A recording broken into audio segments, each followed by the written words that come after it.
pense que par l'égalité homme-femme, on pourra faire progresser l'ensemble de la société. Et aujourd'hui, c'est la coordination parce que toutes les associations féminines trouvent que trop, c'est trop. L'égalité pour les femmes maintenant. Le problème aujourd'hui concernant les droits des femmes, c'est qu'une femme est violée toutes les 10 minutes, qu'il y a seulement 18,5% de femmes à l'Assemblée nationale et que les femmes sont payées 23% de moins que les hommes. Voilà les vrais problèmes dans l'égalité homme-femme. C'est aussi la précarité dans le type d'emploi.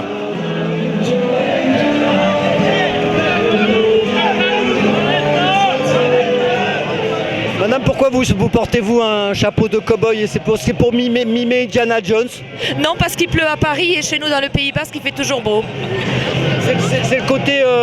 J'allais dire aujourd'hui, c'est pas un rassemblement féministe. Ah mais non, ce n'est pas un rassemblement féministe. Nous sommes pour l'égalité homme-femme. Donc si les hommes portent des chapeaux de femmes, ça ne nous gêne pas, nous non plus, monsieur. Vous n'êtes pas comme les premiers mouvements de libération de la femme, genre le MLF, ça n'existe plus, c'est fini. Ah non, mais ça. je porte un soutien-gorge, monsieur. Hein. Et des porte-jarretelles. Et je m'épile sous les bras. Vous restez des femmes à part entière, même si vous portez le pantalon.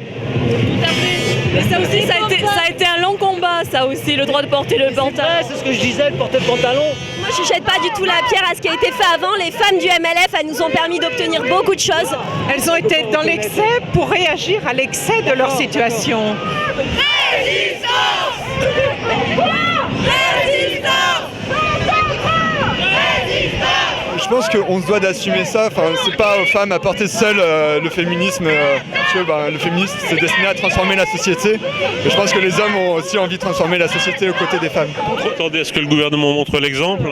Ah non, il ne montre pas l'exemple. Quand Hortefeux a décidé de baisser drastiquement les subventions du planning familial, il ne montre pas l'exemple pour sauver l'IVG, par exemple. Il a failli supprimer les droits des mères au niveau des retraites et il ne fait rien pour faciliter l'accès des femmes au travail. Il faudrait, mais puisqu'il y a du droit, quand on ne respecte pas le droit, comme dans d'autres domaines, il faut qu'il y ait des sanctions qui accompagnent les infractions au droit. Sur le droit à l'avortement, on voit bien qu'au niveau de l'Europe, partout en Europe, au Portugal, en Irlande, on est encore obligé de se battre.